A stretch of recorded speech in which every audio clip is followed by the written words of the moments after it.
दोस्तों आपका स्वागत है मेरे YouTube channel instant mathematics world में।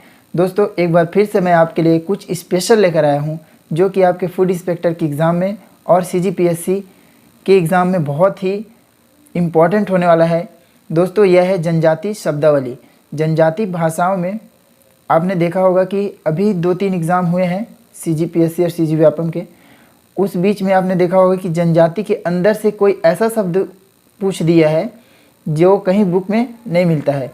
तो ऐसे ही शब्दों को कलेक्ट करके मैं आप लोगों के लिए लेकर आया हूँ इन जनजाति भाषा के शब्दों को। यदि आपको यह पता रहेगा तो आपके लिए बहुत ही बेनिफिशियल होगा ये। इसलिए दोस्तों चलिए वीडियो को स्टार्ट करते हैं। सबसे पहले हम स्टार्ट करेंगे गोंड जनजाति से। तो दोस्तों राज्य की सबसे प्रमुख जनजाति कौन सी है? गोंड जनजाति है। और यह सिर्फ राज्य की नहीं है, भारत की भी यह एक महत्वपूर्ण जनजाति है, गोंड जनजाति। अब गोंड जनजाति देखेंगे कि छत्तीसगढ़ में विरले नहीं है, क्योंकि छत्तीसगढ़ के कुल जनसंख्या का 17.57% मतलब 17.5% कुल जनसंख्या जितना है हमारा 2,55,45,198 जो हमारा जनसंख्या है उसका 17.5% ये गोंड जनजाति है। और अगर हम देखेंगे कि कुल जनजाति जो है उनकी जनसंख्या जो है उसका 56% गोंड ही है। तो आप देख सकते हैं इनका मेजॉरिटी है गोंड जनजाति का। अब गोंड अपने आप को कोयतूर कहते हैं। क्या कहते हैं? कोयतूर। तो दोस्तों अभी एक वन विभाग का एग्ज़ाम हुआ था, CG व्यापम ने लिया है, जिसमें पूछा था कि बस्तर क्षेत्र में कोयतूर जनजाति की उपजातियों की कितनी संख्या है? तो छत्तीसगढ़ में कुल गोंड की उपजाति 41 है और बस्तर क्षेत्र में 4 हैं, जिसमें पहला आता है मुड़िया, माड़िया, डोरला और अबू झमाड़िया। मुड़िया, माड़िया, डोरला और अबू झमाड़िया, ये 4 होते हैं। तो क्वेश्चन इसी तरह से पूछा गया था कि Koytur is equal to Gond. ठीक है, गोंड को ही कोयतूर बोला जाता है। तो ये पूछा गया था कि कोयतूर की कितनी उपजातियां हैं, तो आपको आंसर लेना था 4। और ये अभी एकदम रिसेंटली दिसंबर 2021 का एग्ज़ाम हुआ है और CG व्यापम ने लिया है। तो फूड इंस्पेक्टर भी CG व्यापम ले रहा है। तो इसका बहुत ही ज़्यादा इसको प्राथमिकता दीजिएगा कि आपको ये याद हो जाए, पूछा जा सकता है। अब दोस्तों मैं आता हूँ अपने एक स्पेशल नोट्स जो मैं बना कर लाया हूँ, उसके अकॉर्डिंग मैं आपको कुछ बताऊँगा। May be it is important. और छत्तीसगढ़ पढ़ रहे हैं हम लोग तो इम्पॉर्टेंट तो बहुत कुछ होगा, है ना। सब कुछ कवर नहीं कर सकते, बट शब्दों को आप देखिएगा किस प्रकार के शब्द पूछे जाते हैं और पूछा जा रहा है आज के एग्ज़ाम में। तो दोस्तों सबसे पहले स्टार्ट करेंगे अबू झमाड़। अबू झमाड़ शब्द का अर्थ होता है अज्ञात। अब ये अबू झमाड़ शब्द का मतलब होता है अज्ञात। ये स्वयं को मेटा भूम कहते हैं। क्या कहते हैं? मेटा भूम। तो जो मेटा शब्द है, मेटा का मतलब होता है पर्वत और भूम का मतलब उस पर निवास करने वाले, मतलब पर्वत पर निवास करने वाला। मेटा का मतलब क्या होता है? पर्वत। ठीक है। अब इनकी बोली देखिएगा, ये जो अबू झमाड़ियाँ हैं इनकी बोली है माड़ी। एक नया है, यदि आप हरिराम पटेल के बुक से पढ़ते हैं तब वहाँ आपको ये अपडेटेड मिल जाएगा। अपडेटेड बुक से ही पढ़िएगा, क्योंकि एकदम रिसेंटली वाला को पूछ रहा है, चाहे वो जनजाति हो या किसी भी प्रकार का क्वेश्चन हो, ज़्यादातर रिसेंट को ही पूछ रहा है अब। तो ये जनजाति अबू झमाड़िया जो हैं वे माड़ी भाषा बोलते हैं। इनके आप सुन रहे हैं अबू झमाड़िया, माड़ी याद कर लीजिएगा, माड़ी भाषा। अब कृषि पर आते हैं। तो देखिए क्योंकि ये पर्वत के निवासी हैं तो ढलान पर भी खेती करेंगे और समतल पर भी खेती करेंगे। तो ढलान पर जो खेती करते हैं उसे ये पेद्दा बोलते हैं। क्या बोलते हैं? पेद्दा। ढलान पर जो कृषि करते हैं उसको बोलते हैं पेद्दा। और जो समतल पर ये जो कृषि करते हैं उसे बोलते हैं दिप्पा। पेद्दा ढलानों पर और समतल पर उसे क्या कहते हैं? दिप्पा। अब ये क्या होता है कि जब कोई लड़की कुंवारी रहती है तो जैसे ही उसका रजस्वला स्टार्ट होता है, मतलब पीरियड्स स्टार्ट होता है, तो एक परंपरा निभाई जाती है, पुष्प के साथ उसका विवाह कराया जाता है, फूल के साथ। तो ये पलाश का पुष्प होता है, ठीक है। पलाश के पुष्प के साथ विवाह होता है जिसे कांडाबरा कहते हैं। क्या बोलते हैं? कांडाबरा। कांडा मतलब काष्ठ और पलाश का काष्ठ, ठीक है। तो पलाश के फूल से इसका विवाह करते हैं, एक कौमार संस्कार है इनका, इसे बोलते हैं कांडाबरा। अब देखिए, जब मृत्यु होता है, अबू झमाड़िया में जब मृत्यु होता है तो मरने के बाद, जैसे क्रिश्चियन में आपने देखा होगा मृत्यु के बाद उनमें क्रॉस लगाया जाता है, इसी तरह लकड़ी का एक क्रॉस अबू झमाड़िया भी अपने मृतक व्यक्तियों के मरघट पर लगाते हैं, ठीक है, उस शमशान पर। तो इसे वो हनाल गट्टा बोलते हैं। क्या? हनाल गट्टा, ठीक है। अब अगला जो कि अभी 2020 में ADJE CGPSC ने लिया था एग्ज़ाम ADJE का, इसमें पूछा गया था वेंडू कुर्मा क्या है। तो वेंडू कुर्मा से समझिएगा, जब किसी लड़की का रजस्वला स्टार्ट होता है, मतलब पीरियड्स, या फिर प्रसूति, मतलब वो क्या बच्चा पैदा करने वाली रहती है, तो उस स्त्री को जिस रूम में रखते हैं उसे वेंडू कुर्मा कहते हैं। जिस रूम में उस स्त्री को रखते हैं या उस लड़की को अलग से रखते हैं उसे वेंडू कुर्मा कहते हैं। याद रखिएगा, अभी CGPSC ने इसको पूछा है, तो इसके आने की प्राथमिकता सबसे ज़्यादा दीजिएगा। अब देखिए दोस्तों, अगला आते हैं इनके जो लैंग्वेज ये यूज़ कर रहे हैं उस पर। तो लोन का मतलब होता है घर। आपने मूवी देखा होगा होम अलोन, मूवी देखा होगा, इंग्लिश में है होम अलोन। तो होम अलोन, लोन इसमें जुड़ा हुआ है, तो उस मूवी का नाम याद रख लीजिए, होम अलोन। तो आपको पता रहेगा लोन मतलब क्या होता है, घर। अगली मतलब होता है बरामदा। किसी भी घर का अगला पार्ट क्या होता है, बरामदा होता है। तो अगली मतलब बरामदा, याद रख लीजिएगा। अब अगला है गुड नद। ये कुछ साउंड करता है गुड नाइट की तरह, गुड नद, गुड नाइट। तो क्या हो सकता है, हम गुड नाइट कहाँ बोलते हैं, बेडरूम में। तो सोने के कक्ष, जो शयन कक्ष होता है, उसे ये क्या बोलते हैं, गुड नद। अब अगला है अंगादी। तो अंगादी में आग है, अंगार, ऐसे याद कर सकते हैं, आग या अंगार। तो ये रसोई घर से संबंधित है। अंगादी मतलब क्या, रसोई घर। उसके बाद शब्द है मंडा। तो जनजाति भाषा में या अबू झमाड़िया भाषा में मंडा किसे कहते हैं, या दक्षिण बस्तर के भाषा में मंडा किसे कहते हैं। तो मंडा ये साउंड करता है कुछ मंडी की तरह। तो अनाज जहाँ रखा जाता है उसे मंडी कहते हैं, ये उसे मंडा कहते हैं, ठीक है। तो इनके घर में जो अनाज गृह होता है इसे ये मंडा कहते हैं, मंडा। आप इसे मंडी से याद रख सकते हैं। तो इस तरह से अबू झमाड़िया को हमने कवर कर लिया है। अब दोस्तों आते हैं अगले जनजाति पर, जिसे कहते हैं बिरहोर। बिरहोर जनजाति का ही मीनिंग है वनचर, मतलब वन में रहने वाले, वहीं से अपना पूरा जीवन यापन करने वाले, वनचर। इनका एक शब्द है गोलत, याद रखिएगा गोलत। गोलत का मतलब होता है विनिमय विवाह। अब विनिमय विवाह क्या है, जैसे कि मैं एक लड़की से शादी करता हूँ और उस लड़की का भाई मेरी बहन से शादी कर लेता है। तो आप देख रहे हैं कि एक चक्र ऐसे पूरा हो जाता है, गोला चक्र, यहाँ से यहाँ A से B, ठीक है, B की बहन C आ गया क्या D में, और D और A भी भाई बहन है। तो एक चक्र पूरा हो गया। तो इस तरह से एक गोला पूरा हो गया, इसी को आप गोलत से याद रख सकते हैं। विनिमय विवाह को गोलत कहते हैं बिरहोर जनजाति में। अगला है दोस्तों, बिरहोर की एक खास, बहुत ही खास बात है कि जैसे कोई विवाहिता स्त्री है वह भी किसी और के साथ शादी कर सकती है, विवाहिता रहते हुए भी, मतलब चूड़ी पहनना इसको बोलते हैं। विवाहिता स्त्री भी दूसरे का चूड़ी पहन सकती है, उससे विवाह कर सकती है, मतलब सेकंड विवाह पहले के होते हुए भी, और इन जनजाति में अलाउ है ये, ठीक है। तो विवाहिता स्त्री भी चूड़ी पहन सकती है किसी अन्य व्यक्ति के। अब आता है बैगा जनजाति। तो बैगा जनजाति से इम्पोर्टेंट दो शब्द हैं, बादी और मादी। तो दोस्तों बादी एक जनजाति है जो कि बैगा जनजाति की स्त्रियों पुरुषों को क्या करती है, गोदना गोदती है। तो बैगा जनजाति को गोदना गोदने वाले को बादी कहते हैं। और जब मृत्यु के उपरांत जब शुद्धिकरण होता है तो इस शुद्धिकरण वाले संस्कार को मादी कहते हैं। याद रखिएगा, साउंड एक जैसा कर रहा है, बादी और मादी, लेकिन बादी कौन है? गोदना गोदने वाली, और शुद्धिकरण के संस्कार को क्या बोलते हैं इन लोग? मादी। ठीक है। अब इनका एक क्वेश्चन अभी तत्काल पूछा गया है दिसंबर 2021 के एक वन विभाग के एग्ज़ाम में। इनके पुनर्विवाह को क्या कहते हैं? तो बैगा के पुनर्विवाह को खड़ोनी बोलते हैं। क्या बोलते हैं?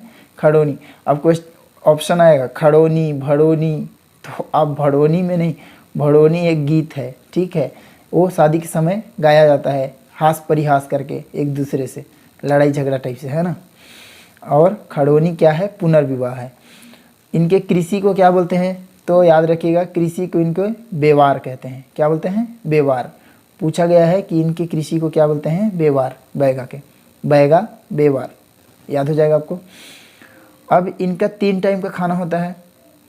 सुबह वाला को बासी बोलते हैं, छत्तीसगढ़ के हैं तो जानते होंगे बासी सुबह को वही बोलते हैं। दोपहर वाले को पेज बोलते हैं, अगर याद नहीं है आपको तो याद रख लीजिए, पेज, है ना। और रात वाले जो भोजन होता है, ठीक है, उसको क्या बोलते हैं? ये बियारी। क्या बोलते हैं? बियारी, याद रखिएगा। अब एक जनजाति भाषा का शब्द है उड़हरिया।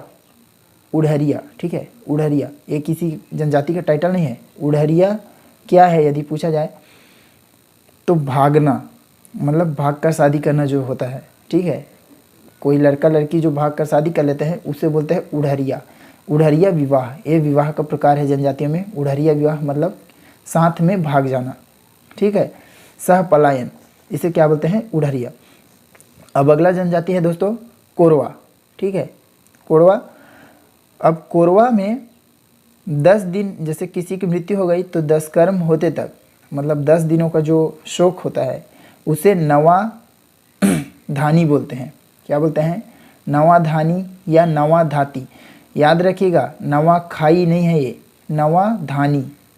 तो नवा धानी से इसका मतलब ये है कि वो शोक मना रहे हैं मृत्यु के उपरांत 10 दिनों तक, जब तक 10 कर्म नहीं हो जाता। अब देखिए 10 कर्म होगा, 10वें दिन जो 10 शुद्धिकरण हुआ, शुद्धिकरण के बाद जो ब्राह्मण भोज और बिरादरी भोजन होता है उसको ये बोलते हैं कुमारी भात। क्या बोलते हैं? कुमारी भात। तो कोरवा जनजाति में कुमारी भात को याद रखिएगा।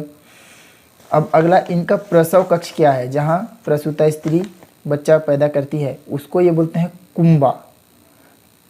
कोरवा, कुंबा, कुमारी भात, क से जुड़ चुका है ये, तो कुंबा याद रखिएगा। प्रसव कक्ष को क्या बोलते हैं? कुंबा। अब ये अपने शरीर पर दाग कर निशान बनाते हैं, ठीक है। 5 वर्ष की आयु में 10 से 16 बार ये क्या करते हैं? हंसिया को गर्म करके अपने शरीर पर दागते हैं। ये इनका क्या? पराक्रम का निशानी है, ठीक है। स्ट्रेंथ को देखा जाता है कि वो व्यक्ति अब योग्य हो गया है, लायक हो गया है। तो 10 से 16 दागते हैं। इस दाग को बोलते हैं दरहा। दरहा, दागना, दरहा, ठीक है। तो कोरवा जनजाति का ये स्पेशल है, दरहा। अब अगला जनजाति है भुंजिया। भुंजिया एक विशेष पिछड़ी जनजाति है, ठीक है। तो भुंजिया में एक इम्पॉर्टेंट चीज़ है चामबंदी। चामबंदी एक संस्कार भी है और एक शब्द भी है जिसे जानना बहुत ज़रूरी है। तो चामबंदी का मतलब क्या होता है कि ये काला धागा बांध देते हैं बच्चे के कमर पर, जो कि जीवन पर्यंत रहना चाहिए, ठीक है। एडजस्टमेंट के साथ उसको बनाया रहते हैं जीवन पर्यंत। वो जिसे करधन बोलते हैं, कमर में बांधा जाता है, ये धागा बांधा जाता है कमर में, जीवन पर्यंत रहता है, इसी को बोलते हैं चामबंदी। ये किस जनजाति में है? भुंजिया जनजाति में है। अब इसका एक क्वेश्चन पूछा गया था सीजी व्यापम द्वारा, जिसमें CGPSC द्वारा। तो जो भुंजिया जनजाति है उसमें जो शादीशुदा विवाहिता स्त्री होती है वो सफ़ेद साड़ी पहनती है। सफ़ेद साड़ी पहनती है विवाहिता स्त्री, जस्ट उल्टा है हिंदू सभ्यता से। वो सफ़ेद साड़ी पहनती है विवाहिता स्त्री। अगला जनजाति है दोस्तों पंडो। आप जानते हैं पंडो कहाँ रहते हैं? सरगुजा, जसपुर, उत्तरी छत्तीसगढ़ में, ठीक है। तो उत्तरी छत्तीसगढ़ में पंडो जनजाति रहता है। अब इस जनजाति में एक शब्द याद रखिएगा, बरोखी। तो पंडो जनजाति में विवाह को बरोखी बोलते हैं। बरोखी, विवाह को बरोखी, ठीक है। अब चलते हैं माड़िया पर। दोस्तों माड़िया किसे बोलते हैं?